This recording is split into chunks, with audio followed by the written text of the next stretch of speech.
Halo sahabat arsip, Assalamualaikum warahmatullahi wabarakatuh. Shalom, Om Swastiastu, Namo Buddhaya, salam kebajikan, salam sejahtera, dan salam sehat bagi kita semua. Sahabat arsip, selamat datang di acara Top Secret, topik seputar cerita Presiden terdahulu. Karena bersama Top Secret menguak cerita tanpa rahasia. Sahabat arsip, perkenalkan dengan saya Octavia. Kali ini akan memandu acara Top Secret. Pada kesempatan kali ini, Top Secret akan mengambil tema B.J. Habibie dan perkembangan teknologi di Indonesia.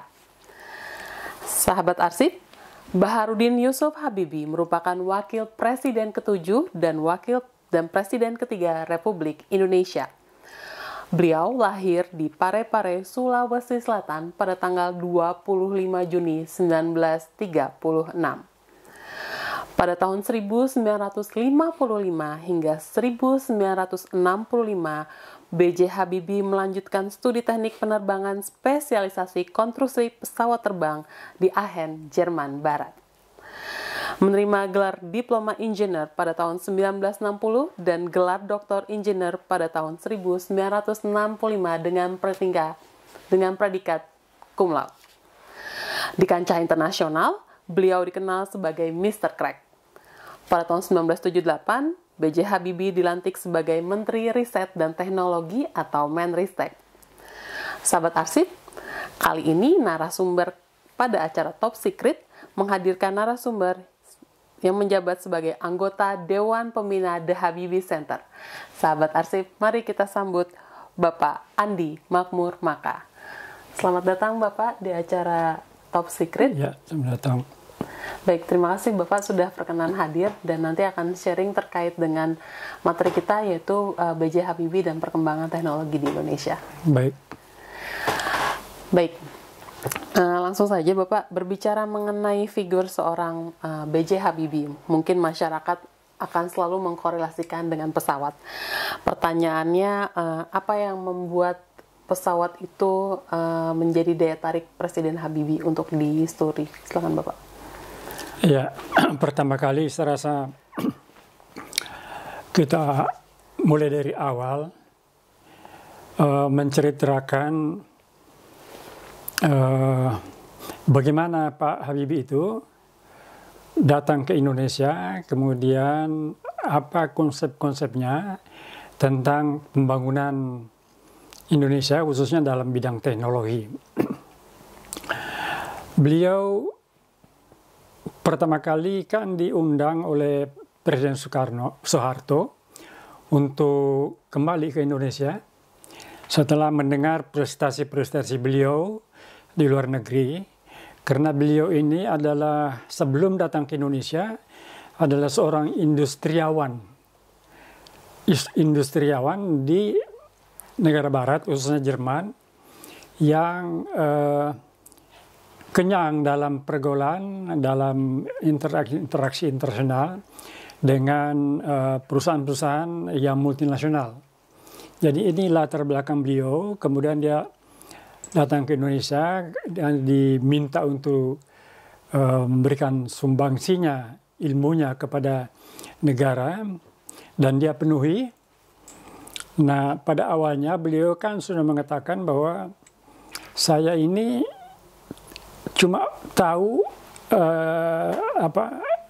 dalam ilmu teknologi pesawat terbang. Kenapa saya dipanggil? Artinya sumbangsi saya hanya terbatas pada hal-hal itu.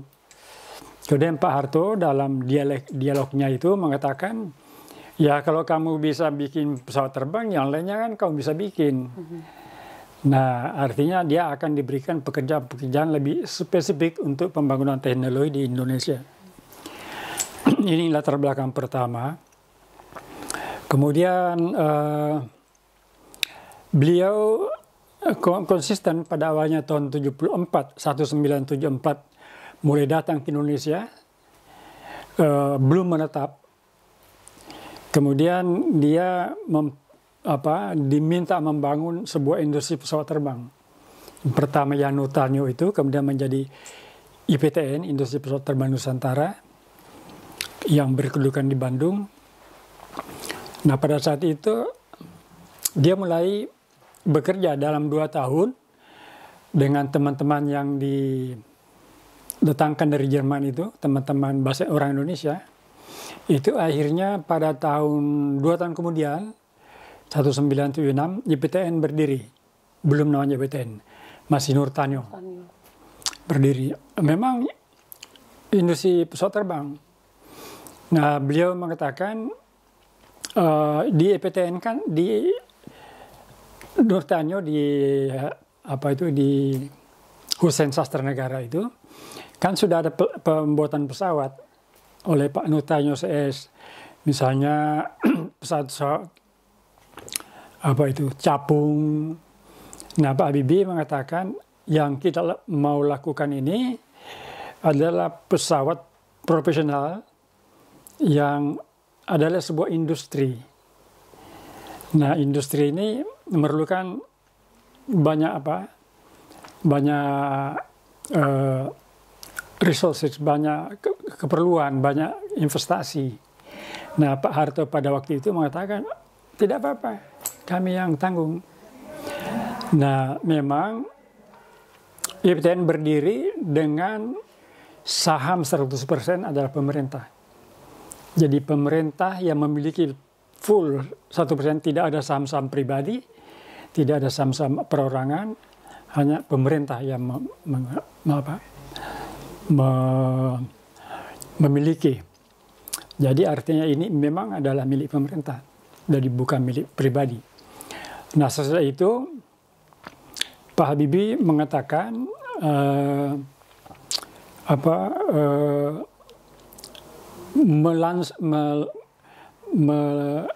memperkenalkan sebuah metode untuk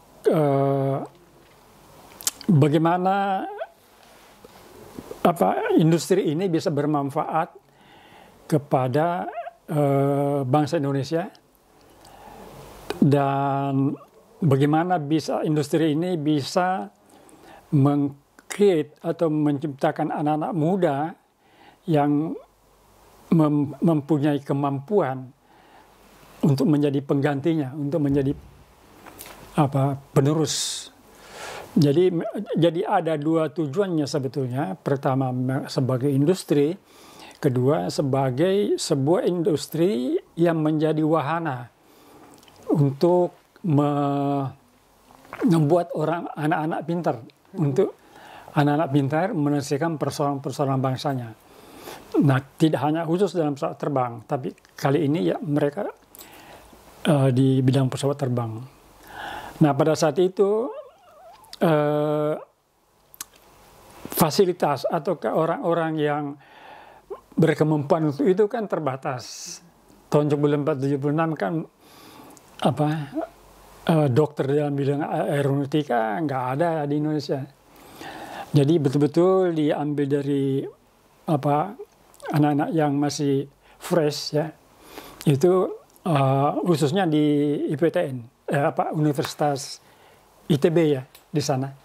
Nah itu kemudian ada jurusan aeronautika, itu fisika, itulah yang kemudian dididik untuk menjadi orang kedua, level kedua dari teman-teman yang sudah datang dari Jerman yang bekerja sama-sama Pak Habibie di perusahaan pesawat terbang besar di dunia itu Messerschmitt Volkoblom namanya.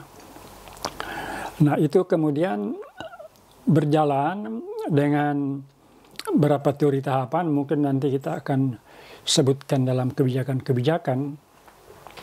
76 diresmikan oleh Pak Harto dengan pertama kali ada prinsip utama yang dikatakan oleh Pak Habibie bahwa kita tidak bisa membangun dari dasar. Dasar itu seperti orang Eropa dulu membuat pesawat, dia mulai membuat bagaimana struktur engine, bagaimana bikin gear bannya, dia mulai dari situ. Tapi Pak Habibie mengatakan enggak, kita akan ketinggalan karena orang-orang di sana udah berpuluh-puluh tahun membidangi hal-hal yang seperti ini. Karena itu kita harus balik. Dia mengatakan, ini teorinya dengan sangat sederhana disampaikan, bahwa kita mulai istilahnya dari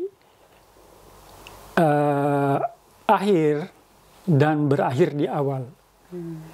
Jadi putar balik. Jadi semacam istilahnya banyak disebut juga sebagai reverse engineering.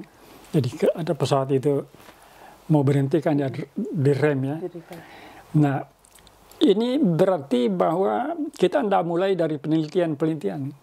Karena kita akan ketinggalan, karena mereka sudah lama menemukan bagaimana membuat ban, bagaimana membuat gear, bagaimana membuat, kita langsung buat aja. Karena itu dengan kebijakan ini dicarilah sebuah perusahaan-perusahaan yang bisa pertama kali bekerja sama, yang bisa diambil lisensinya untuk kemudian diterapkan di IPTN. Pak Habibie ke Eropa, kemana, itu tidak ada satupun, karena Indonesia, mereka pikir mana mungkin membuat pesawat. Jadi tidak ada yang mau bekerja sama. Hanya satu-satu yang mau bekerja sama itu adalah CASA, Spanyol. Nah, produksinya itu 212 itu. Yang pesawat yang ngangkut kambing di Irian Barat dipakai untuk ngangkut barang-barang. Nah, 212 itu. Masih turboprop, artinya baling-baling kan. Nah, CASA mau, daripada nggak ada yang bisa kerjasama dengan saya, oke, saya kasih lisensi. Nah, mulailah dibangun, semua masih menggunakan teknologi CASA. Tidak ada penemuan baru di situ. Jadi mulai anak-anak itu mulai belajar bagaimana membangun sebuah pesawat yang memang sudah jadi assembling. Ya, lahirlah pesawat 212 itu. 212 itu pesawat apa itu? Angkutan barang. Ya, bisa juga untuk penumpang. Nah, ini sesuai dengan teorinya Pak Habibie, bahwa urutan-urutan dari kebijakan ini pertama kali, dan ini sangat terkenal karena ia menjadi kebijakannya, itu pertama kali yang tadi itu assembling. Jadi membuat teknologi seperti apa adanya. Jadi tidak ada di situ unsur-unsur pembuatan teknologi atau ilmu yang diterapkan dari asli dari IPTN. PTN ya, kemudian jadi IPTDI ya. Jadi semua assembling. Mereka baru belajar bagaimana mengatur memasang mesin, memasang elektronikanya. Nah, Pak Habibie mengatakan bahwa harus ada tahapan pertama, ini menjadi dasar dari seluruh kebijakan teknologinya. Pertama adalah membuat seperti apa adanya, tadi seperti assembling itu. Kemudian kedua mengadakan integrasi teknologi.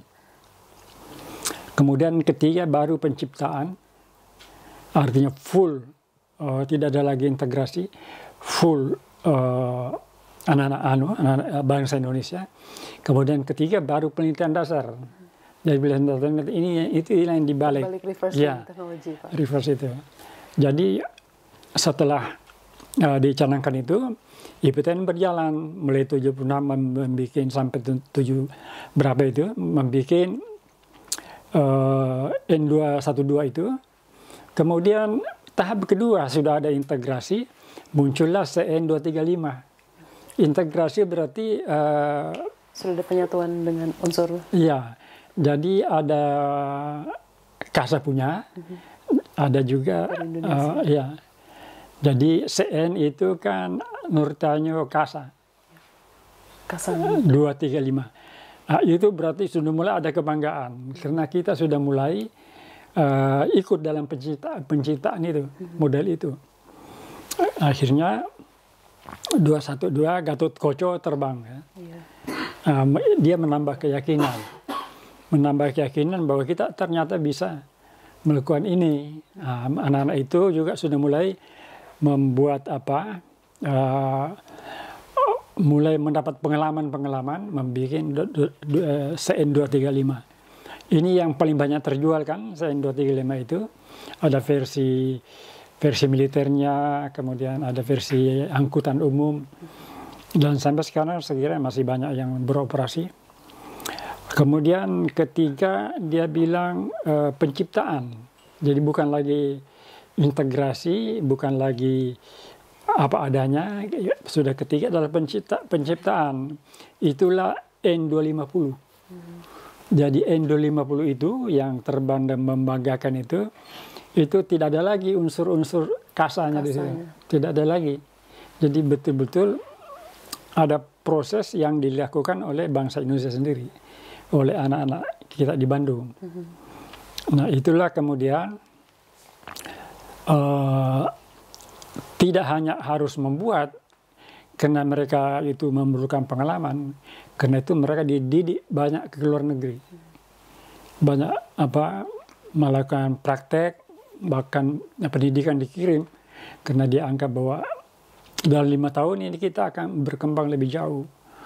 Nah, kemudian masih sangat meragukan apa betul ini pesawat bisa terbang, karena ini betul-betul buatan anak-anak Indonesia, anak-anak muda Indonesia. Nah, ketika diadakan terbang perdana, itu kan banyak meragukan. Ada yang mengatakan ini nanti akan menunjukkan gimana kegagalan Habibie, dan itu akan berarti semua karirnya akan habis. Karena pesawat ini tidak diuji coba dulu. Uji coba itu berarti harus diterbangkan dulu, kemudian dia baru akan diterbang perdana. Nah, padahal Pak Habibie bilang, saya yakin bahwa ini bisa terbang langsung perdana. Langsung perdana, tidak ada sebelumnya. Pak. Datanglah semua Pak Harto, Ibu Tin, semua pejabat datang ke Bandung dengan hati yang masih ragu-ragu, apa betul ini bisa terbang. Jadi seperti gambling ya Pak? Iya, tapi Pak Habibie yakin tidak. Ini bisa terbang, nggak usah ada uji coba. Karena N235 saja itu di Kemayoran, waktu itu masih di Kemayoran, itu walaupun tidak terbang, tapi dilatih hopping, lompat, terbang sedikit, turun. Ini sama sekali enggak. Perdana. Ya, pokoknya aku yakin ini jalan. Dan benar ketika selesai diadakan terbang perdana, pesannya kan terbang. Berapa itu? Setengah jam barangkali ya di atas kota Bandung keliling-keliling, dan akhirnya mendarat dengan mulus. Itulah saat-saat yang genting bahwa Indonesia ternyata bisa bikin industri pesawat terbang. Kami juga ada, tadi Bapak sudah sempat menyinggung masalah kerjasama dengan Spanyol Pak, dengan pesawat Kasa. Di beberapa arsip kami menemukan beberapa arsip yaitu terkait dengan naskah sambutan Presiden Republik Indonesia pada acara pembukaan konferensi Indonesia-Prancis di bidang industri antariksa dan teknologi tinggi di Istana Negara pada tanggal 28 September 1999. Nah, pertanyaan saya adalah, mungkin tadi Bapak sudah menjelaskan secara singkat bagaimana pentingnya kerjasama di luar negeri, apalagi terkait dengan reversing teknologi ya Pak. Menurut Bapak seperti apa kontribusi kerjasama luar negeri terhadap perkembangan teknologi antariksa di Indonesia? Jadi sebetulnya tidak hanya dengan Prancis, dia dengan Jerman, dia dengan Spanyol, apalagi berbagai macam, dan tidak hanya dalam pesawat terbang. Intinya begini, kerjasama dengan luar negeri itu sebetulnya kan kenapa Habibie mengatakan bahwa arus informasi Jadi sebuah teknologi tidak bisa berdiri sendiri. Jadi misalnya sebuah industri ya, sebuah teknologi ini itu mesti ada kaitannya dengan teknologi yang lain. Seperti matriks gitu ya. Karena itu kita harus mengetahui dalam kaitan seperti itu, kita harus memiliki arus teknologi timbal balik. Jadi tidak hanya untuk kerjasama melulu, tapi itu mesti ada arus teknologi antara dua kerjasama ini. Dengan Jerman kan banyak sekali. Betul. Dengan pesawat terbang. Perancis ada dengan Dassault, tidak tahu apa komponen apa itu. Banyak dengan General Electric mesin itu Amerika. Jadi selalu ada kerjasama begitu. Nah, karena teknologi yang dipakai di dalam pesawat terbang itu kan juga terintegrasi. Jadi sebuah pesawat terbang itu tidak bisa satu unit itu hanya teknologi Perancis. Tidak, karena di dunia dimanapun begitu. Artinya mesinnya mungkin Rolls-Royce atau General Electric, fuselage-nya, landing gear-nya itu mungkin Bugatti. Jadi berbeda-beda anunya. Itu Bugatti Italia kalau nggak salah ya. Jadi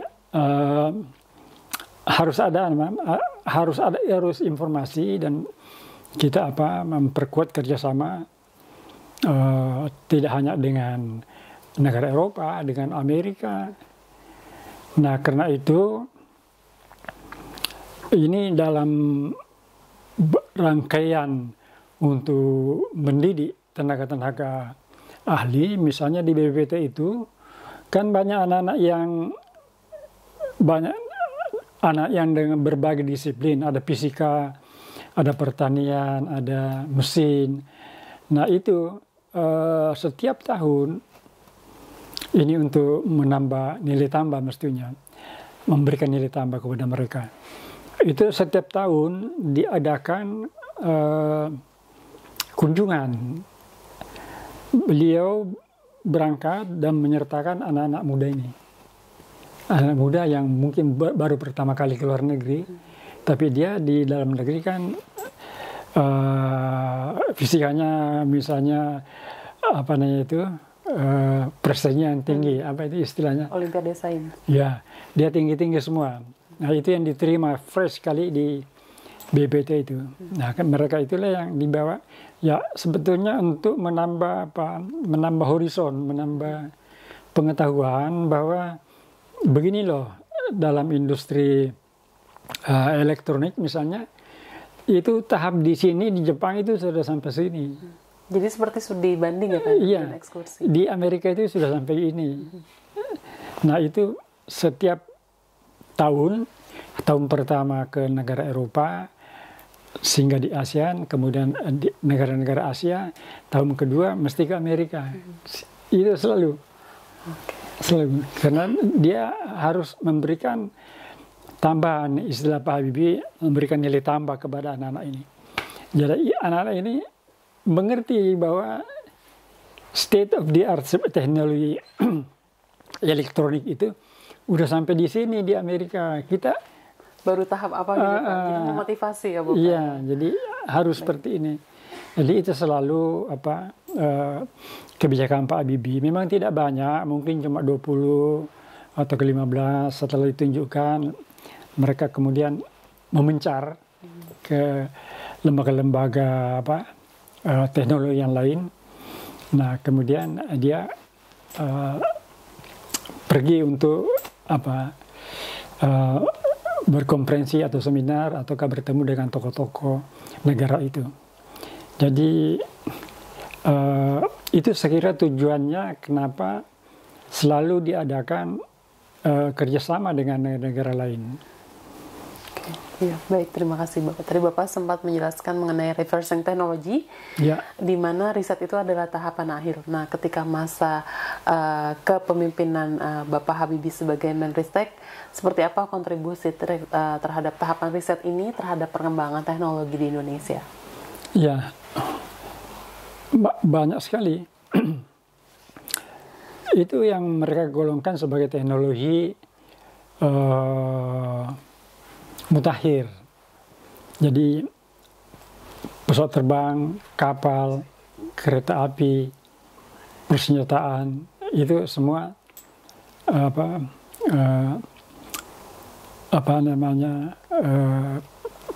teknologi-teknologi mutakhir. Artinya kalau di sini orang bilang teknologi tinggi, tapi Pak Habibie itu tidak pernah mengatakan bahwa yang menyelesaikan persoalan semua teknologi tinggi. Dia tidak pernah menggunakan teknik diksi teknologi. Dia selalu mengatakan bahwa mungkin teknologi tepat guna yang sederhana itu bisa menyelesaikan persoalan, tidak harus teknologi tinggi. Nah itu kemudian berkembang kepada berbagai jenis teknologi kan. Nah karena itu beliau membagi karena terlalu banyak persoalannya itu. Kita waktu masa kabinet pembangunan itu kan selalu per 5 tahun itu ada repelita. Nah repelita itu kan pendek-pendek 5 tahun. Nah misalnya Pak Habibie kan dia tidak pernah berpikir bahwa dia harus sampai 4 kabinet misalnya ya. Dia tidak berpikir, dia selalu berpatokan bahwa ini ada masa saya selesai. Jadi 5 tahun harus sudah selesai. Jadi harus ada persiapan, harus buru-buru. Salah satu antara lain itu mengenai tadi itu bukan mulai dari dasar, tapi mulai dari penciptaan. Jadi itu karena itu selalu beliau mengatakan bahwa kita harus memberikan tahapan-tahapan. Jadi tahapan-tahapan, kemudian kita harus memberikan prioritas industri mana yang harus kita akan masuki. Karena pada dasarnya beliau kan menghendaki sebetulnya teori pembangunannya ekspresi pembangunan yang selalu disampaikan adalah membangun Indonesia dengan nilai tambah. Jadi memang selalu menjadikan orang pintar. Nah dari sini mereka kemudian bisa menguasai persoalan, kemudian dia bisa memproduksi. Nah ini kan targetnya beliau. Karena itu dari rangkaian semua kebijakan beliau, SDM itu sangat utama. Karena disinilah dia akan mendiri orang-orang yang akan melakukan penciptaan. Jadi kenapa pelita tadi? Repelita itu kan batas waktunya sempit-sempit. Karena itu beliau mengatakan yang kita utamakan bukan kita utamakan alat teknologi terapan.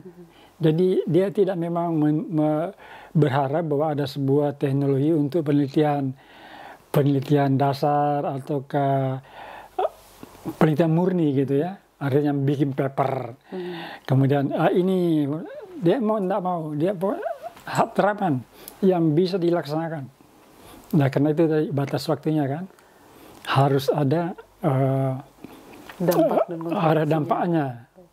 Nah dia bikin kriteria, misalnya apa saja yang bisa kita lakukan di teknologi mana aja, dia menyebutnya wahana.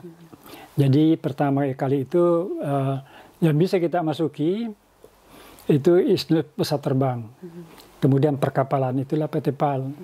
Kemudian persenjataan itulah Pindad. Kemudian elektronika itu LEN. Nah, mesin dan pertanian itu kan banyak perusahaan-perusahaan itu, Boma Bisma Indra, membikin alat engineering, membikin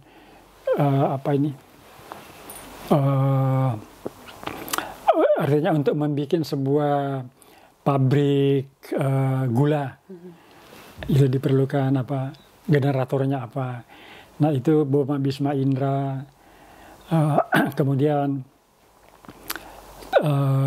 alat industri pertanian, kemudian apalagi itu tadi udah persenjataan, industri pertahanan bukan persenjataan, Pindad, dan itu dia berikan tahap-tahapan bahwa ini yang harus kita masuki. Dan jadi harus fokus, artinya tidak merambah kiri kanan, tapi cobalah kita ini aja, kita masuki, kita berkiprah di teknologi ini aja. Nah karena itu anak-anak BPT kan didirikan sebagai, istilah beliau ini adalah mikronya Bappenas. Bappenas itu Badan Perencanaan Nasional itu membuat sebuah program secara makro. Nah BPT ini mikro, jadi semacam konsultan. Ada masalah apa, kebanjiran, cuaca tidak beres, dibikinlah anak-anak ini. Coba kamu bikin modifikasi cuaca. Itu yang misalnya di IKN kemarin, di sirkuit itu. Itu kan harus melalui apa? Modifikasi cuaca. Dulu disebut hujan buatan. Itu kan ahlinya kita banyak sekali itu. Nah, tapi ada juga yang bikin pakai pawang. Itu kearifan lokal, Pak. Ada yang bikin pawang. Nah itu kalau Babi tidak percaya itu. Jadi dia selalu harus ada metodologinya. Jadi pernah ada yang skala kecil dia pakai pemancar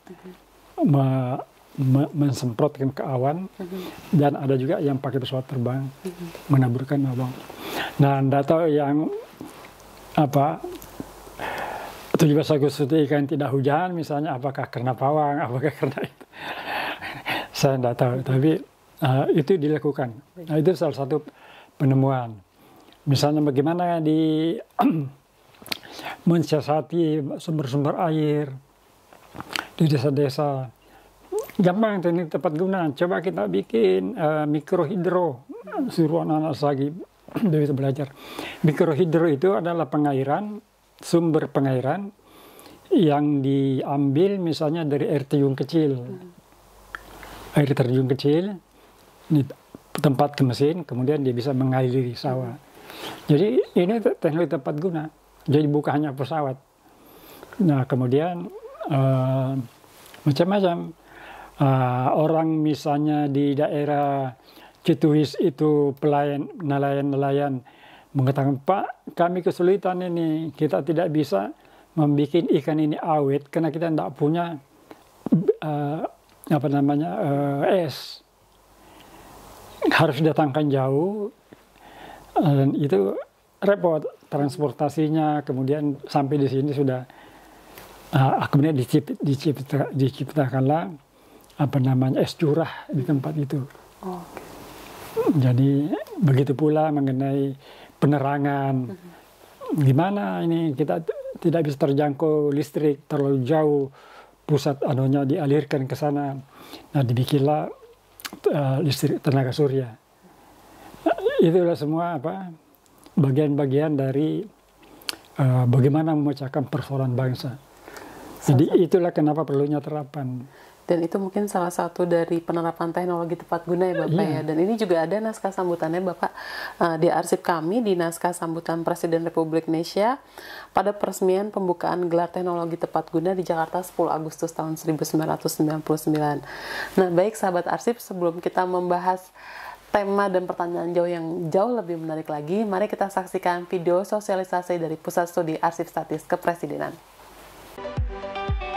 Dalam upaya diseminasi arsip kepresidenan kepada masyarakat, Arsip Nasional Republik Indonesia atau ANRI melalui Pusat Studi Arsip Statis Kepresidenan atau Puspipres menyelenggarakan program Top Secret Jasa Presiden, diskusi online Puspipres atau DOP, dan pameran tetap Presiden pertama Insinyur Soekarno, baik secara daring dan luring. Bagi sahabat arsip yang ingin melihat pameran arsip kepresidenan secara virtual, dapat mengunjungi laman ANRI di www.anri.go.id Apabila sahabat arsip ingin melihat pameran dan gedung cagar budaya secara luring, sahabat arsip bisa mengunjungi Puspipres di Jalan Gajah Mada nomor 111 Jakarta Barat dan tidak dipungut biaya. Pameran ini terbuka untuk umum dari hari Senin sampai Jumat mulai pukul 9 hingga pukul 15 waktu Indonesia Barat. Dan apabila sahabat arsip membutuhkan pemanduan di akhir pekan, sahabat arsip dapat mengirimkan surat elektronik ke alamat info@anri.go.id. Kami tunggu kunjungan sahabat arsip. Baik sahabat arsip, selamat datang di acara Top Secret. Melanjutkan ke pertanyaan berikutnya terkait dengan PT 2130 Bapak. Mungkin beberapa generasi sekarang agak sedikit awan dengan PT 2130. Nah, ingin saya tanyakan adalah karena PT 2130 merupakan salah satu perusahaan crowdfunding yang pertama ya Pak di Indonesia ya, di bidang dirgantara. Menurut pendapat Bapak, bagaimana kontribusi dari perusahaan ini terhadap pengembangan pesawat terbang komersil di Indonesia? Silakan Bapak. Ya, begini, kalau ini ada kaitannya dengan tahapan-tahapan kebijakan beliau dalam teknologi, khususnya dalam dalam industri pesawat terbang. Yang saya bilang tadi, mulai dari melakukan apa yang ada, kemudian mulai integrasi, kemudian penciptaan penuh, ya, kemudian pada ilmu dasar. Salah satu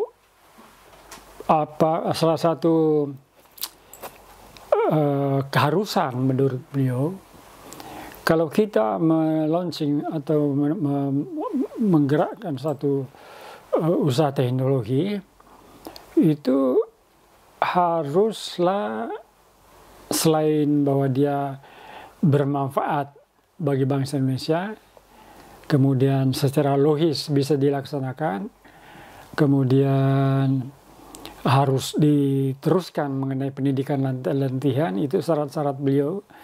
Kemudian konkret, tidak abstrak, artinya jangan asal-asalan aja memilih teknologi, ya itu. Kemudian antara lain yang seperti saya katakan tadi, itu harus ada manfaatnya kepada bangsa.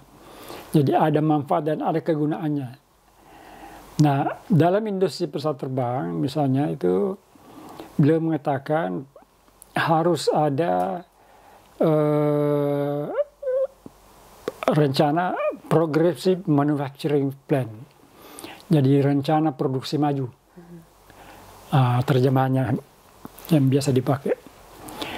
Jadi kalau Anda sudah menciptakan tadi mulai apa adanya, kemudian integrasi, kemudian penciptaan, kemudian ilmu dasar, itu tidak boleh berhenti. Jadi misalnya saya memulai, tadi kan sudah tidak berhenti tuh, mulai KASA, Endel itu 25, kemudian 2050, dan itu harus lagi ada. Karena ini kan masalahnya bukan hanya membuat sebuah industri, tapi ini adalah wahana untuk belajar, untuk menguasai. Karena itu jangan berhenti. Nah, ada yang mengatakan, aduh, kenapa Bapak akhirnya tidak berhasil mengembangkan seluruh di PTN? Kenapa tidak konsentrasi di CN235 saja yang laku? Nah, kalau Pak Habibie ya bukan begitu. Jadi dia memang tidak bisa berhenti. Karena itu tadi rencana produksi maju. Selalu ada tahapan-tahapan yang kemudian bisa membuat lebih pintar. Lebih baik lagi. Ya, 2130 kan jet. Betul, turboprop dengan jumlah peserta penumpang 130. Ya. Jadi itu tahapan berikut. Jadi para tenaga SDM yang ada di PT itu juga dilatih untuk diterima untuk mengerjakan pekerjaannya mungkin 10 tahun. Tapi dia harus pintar dulu. Jadi karena itu jumlah karyawan terakhir berapa ribu tuh? 16 kalau nggak salah. Yang akhirnya di rumah diberikan pensiun dini, ya kesenangan. Ya udah pada pintar-pintar, disuruh pensiun dini ya ada ke Amerika, ada bekerja di Boeing, ada di mana. Nah di sini sebetulnya kenapa ada 2130 itu? Karena tahapan tadi yang bahwa kita harus melakukan suatu produksi maju, rencana produksi maju. Jadi tidak mungkin dia berhenti. Seperti dikatakan tadi itu bahwa kenapa dia tidak konsentrasi di 235 saja yang ternyata laku. Nah itu memang tidak ada dalam strategi beliau. Jadi harus berlanjut. Karena ini juga menjadi arena belajar untuk penguasaan teknologi itu. Nah, jeleknya waktu itu kan tidak boleh 250 juga ketika mulai macet tidak boleh diberikan subsidi karena LOI IMF itu. Itu kan Pak Habibie menawarkan kepada pemerintah bagaimana kalau saya cari saham investor, tidak boleh. Bagaimana kalau saya cari dari luar negeri, nggak boleh. Sementara pemerintah tidak ada uangnya, tidak mau. Akhirnya ya gimana, ini industri ini punya negara 100%. Ya negara dong. Saya hanya menjalankan, kalau kamu tidak mau ya udah. Nah akhirnya 212 kan mencari investor dalam negeri, kita juga. Nah tapi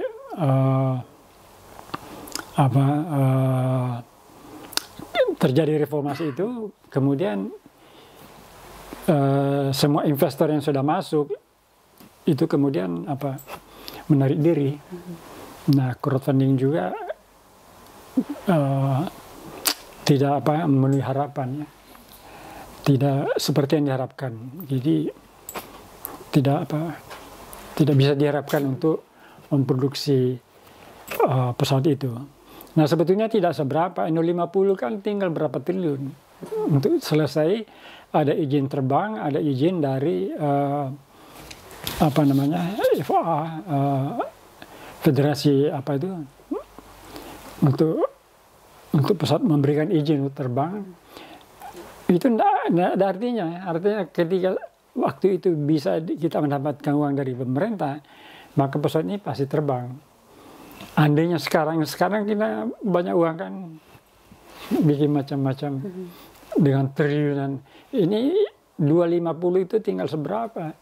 Tapi tidak bisa, tidak bisa dilanjutkan. Nah ketiga itu sama dengan 2130. Ketika Pak Habibie jadi presiden, dia tidak mau mengambil kesempatan bahwa, nah saya presiden, kita lanjutkan. Dia tidak mau karena dia mengatakan bahwa itu akan menjadi sasaran orang.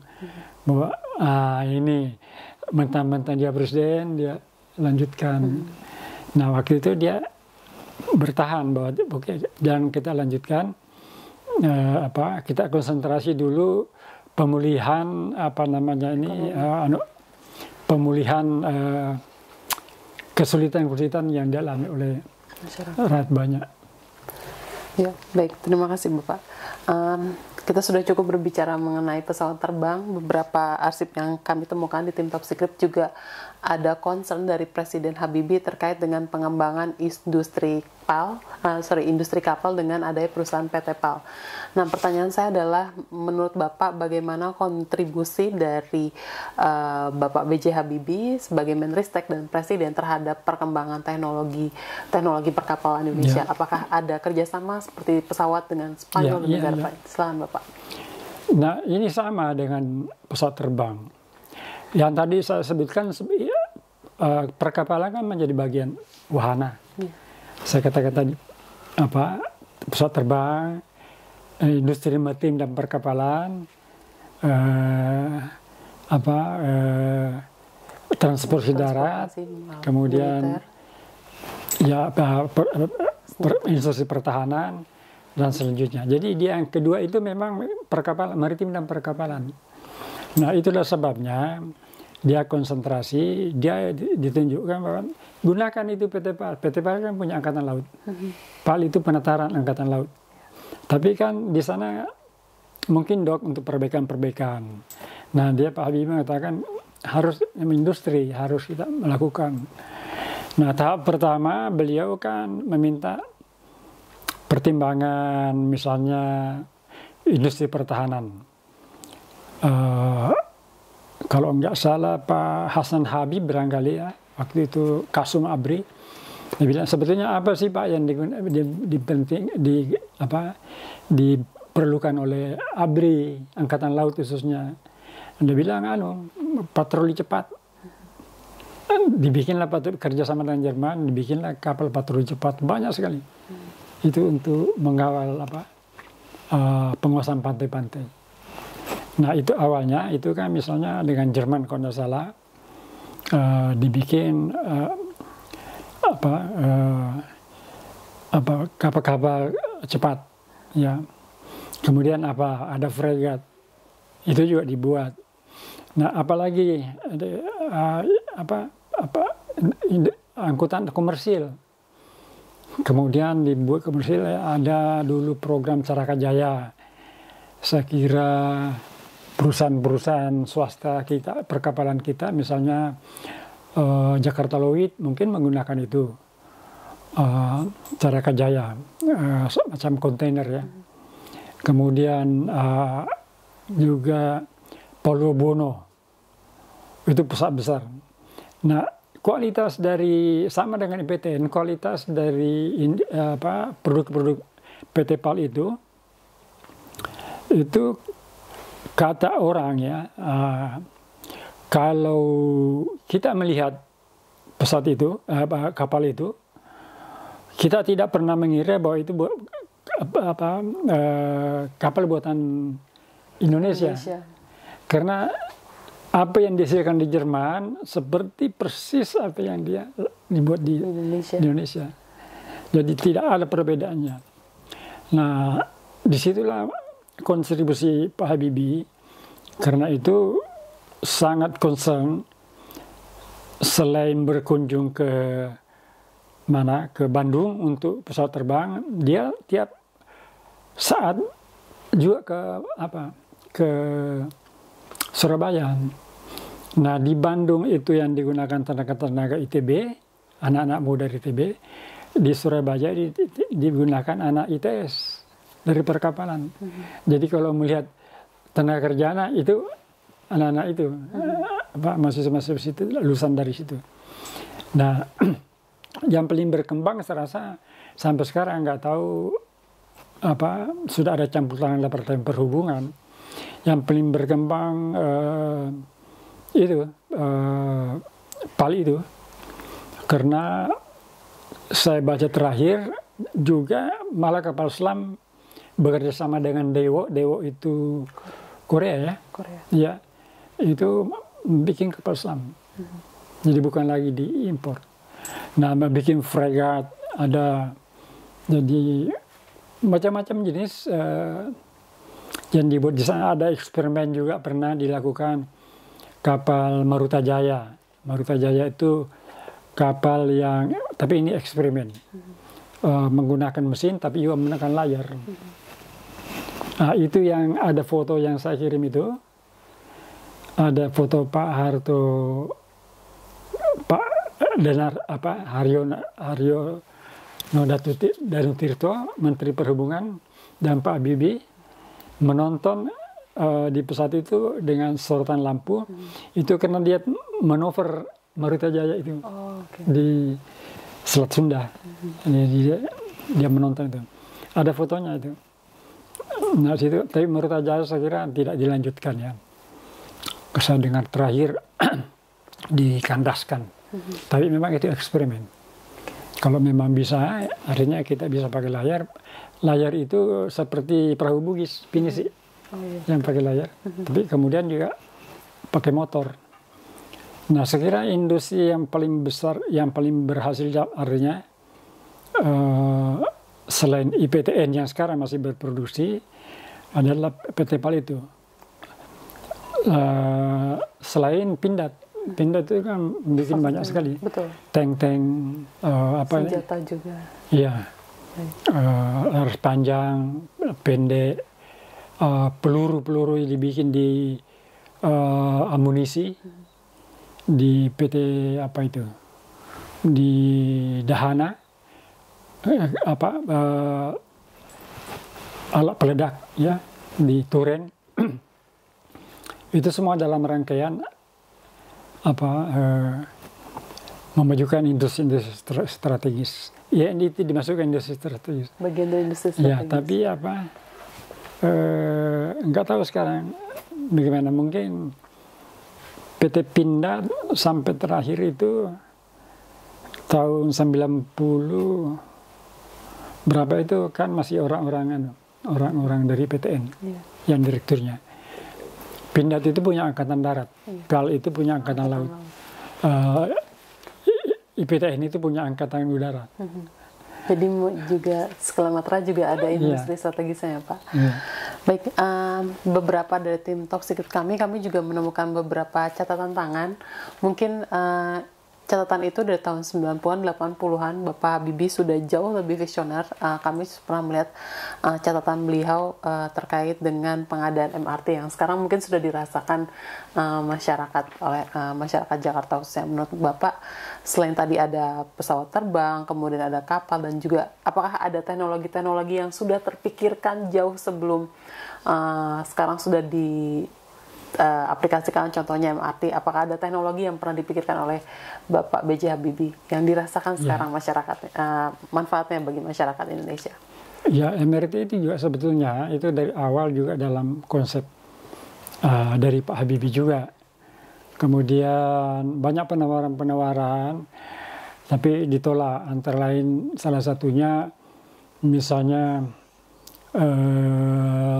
yang di Taman Mini itu. LRT.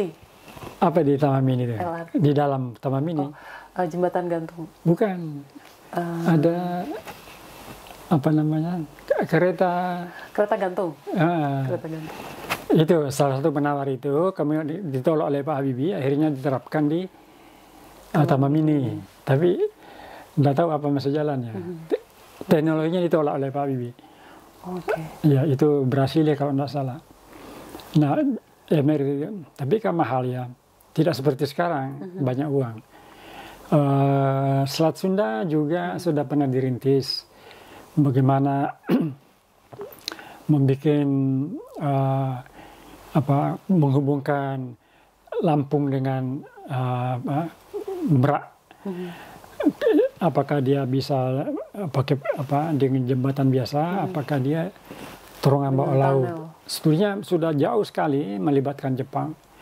Saya pernah ikut dalam sebuah pertemuan dengan Jepang.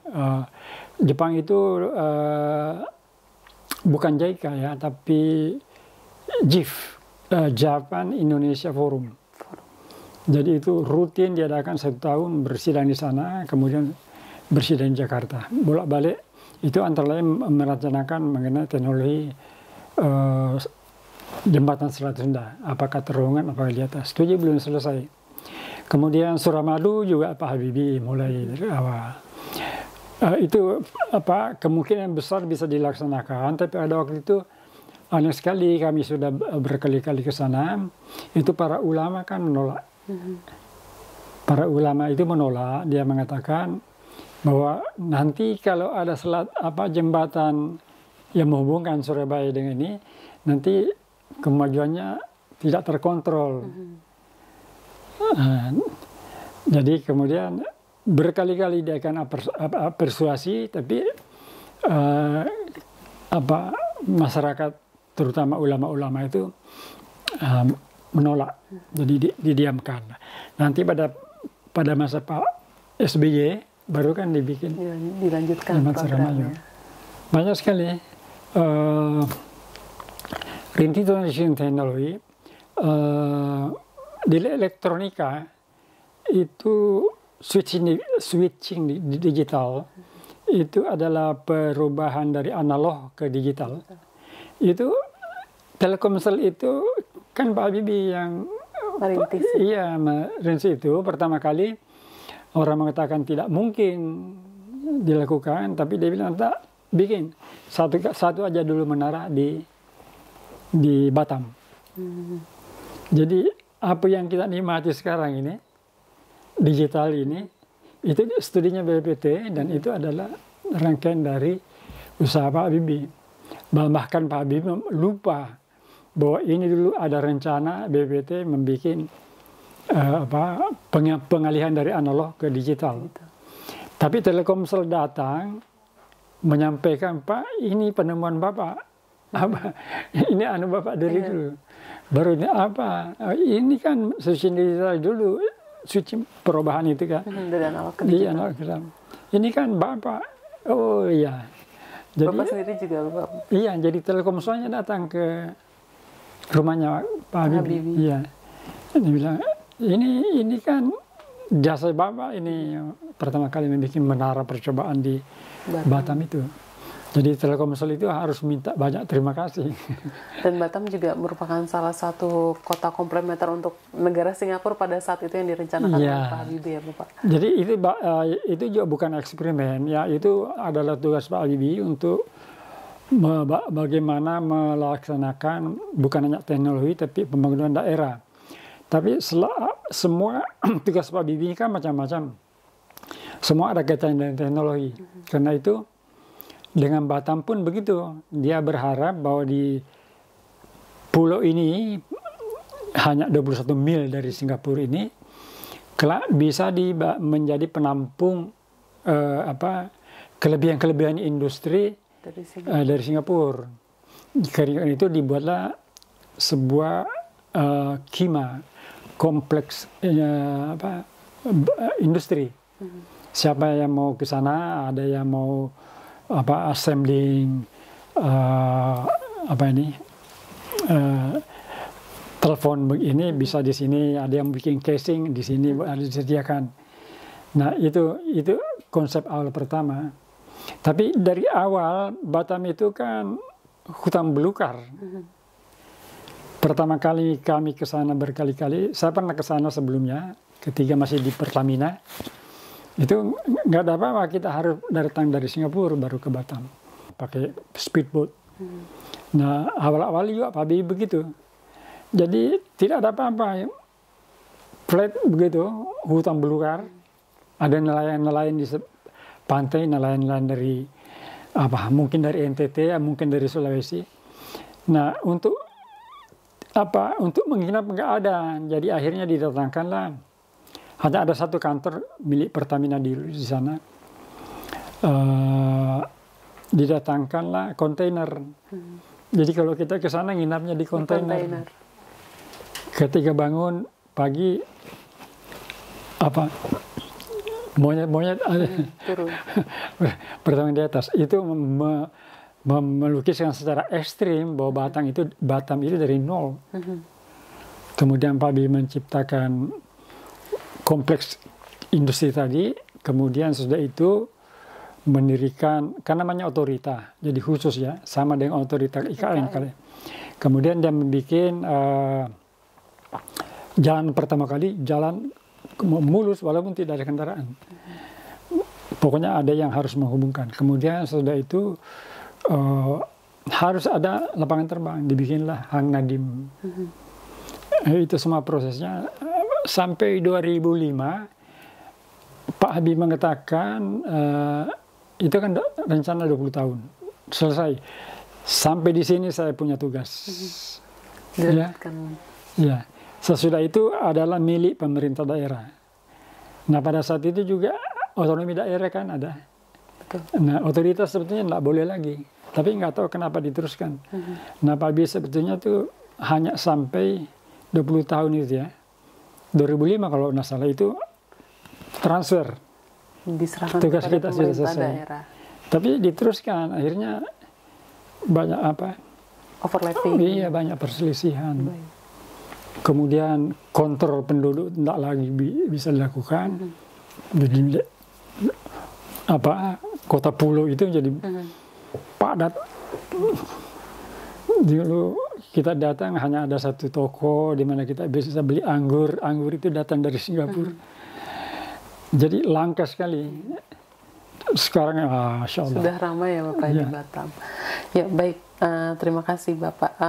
Sebelum kita menutup terkait dengan acara ini, mungkin Bapak ingin memberikan closing statement terkait dengan tema kita, yaitu B.J. Habibie dan perkembangan teknologi di Indonesia. Silakan Bapak. Jadi begini, seperti saya katakan tadi, bahwa beliau itu kan kepingin ada suatu konsep ya yang jelas yang harus dilaksanakan. Ya itu tadi, pada intinya harus ada proses belajar. Harus ada proses belajar. Karena yang disebut Pak Habibie itu adalah kita ini konsep pembangunannya adalah pembangunan berdasarkan nilai tambah. Jadi memang harus orang yang harus lebih pintar, kemudian dia bisa berproduksi. Nah, konsep ini sebetulnya kalau kita perhatikan reverse engineering itu hampir sama dengan apa yang dilakukan oleh Cina yang bisa maju sampai sekarang ini. Sama. Ketika tahun 1980 Deng Xiaoping menggantikan Mao Zedong, itu kemudian dia membuat polisi open door policy. Jadi walaupun dia negara komunis, silakan ada yang mau datang sini, saya mau bekerja sama dengan Anda. Pokoknya dibuat, artinya doktrin-doktrin komunisnya dia lupakan. Sementara untuk memajukan bangsa ini. Nah, sebetulnya hampir sama sebetulnya. Jadi dia pertama kali kan Cina itu memberikan wewenang kepada provinsi-provinsi, kepada rakyatnya untuk membuat apa aja. Di sana sumber dayanya banyak, penduduknya banyak. Ya gimana caranya memberikan mengelola sebanyak orang seperti ini. Jadi kemudian provinsi kan mendorong rakyatnya membuat apa saja. Jadi ada yang membuat cangkul pertama kali, ada parang, ada alat pertanian itu. Nah kita akan dulu tahun-tahun berapa itu, ya setiap kali kita membeli yang murah pasti buatan Cina. Iya. Masa cangkul dari Cina? Itu kan prosesnya karena pemerintahnya minta pada provinsi supaya dia membangkitkan rakyatnya untuk membuat inovasi apa saja lah. Nah itu akhirnya murah, nggak apa-apa karena memang pemerintahnya tidak bisa membandingkan misalnya sebuah cangkul buatan Eropa. Tapi dibilang ini murah ya nggak apa-apa. Nah, itu kemudian dikirim. Akhirnya kita dibilang ada dumping. Akhirnya kita beli parang dari Cina yang 1 kali 2 kali dipakai udah rusak. Nah sebetulnya itu kan teorinya apa? Itu strateginya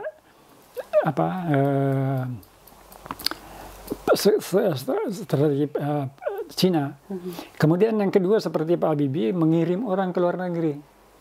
Nah tahun 80 saya merasakan, saya melihat sendiri itu mahasiswa datang dari Cina tidak mudah. Dia masih pakai pakaian Mao Zedong.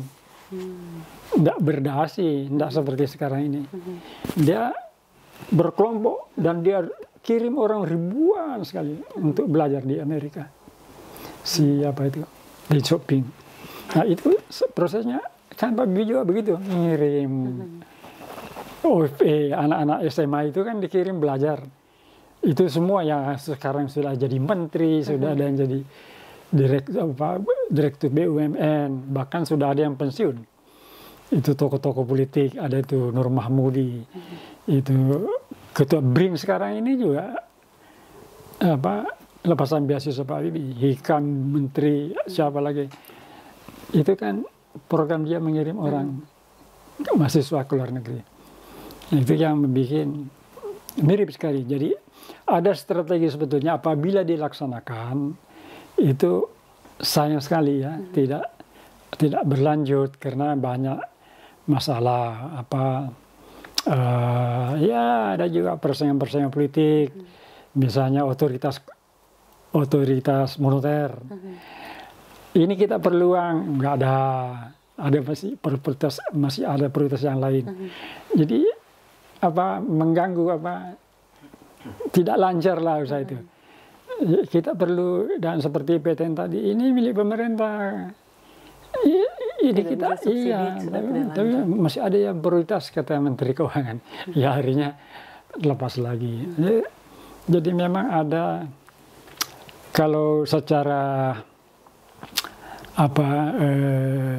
tidak formal sebetulnya menjadi bisik-bisik bahwa ya ini ada persaingan antara ekonom dan teknokrat. Jadi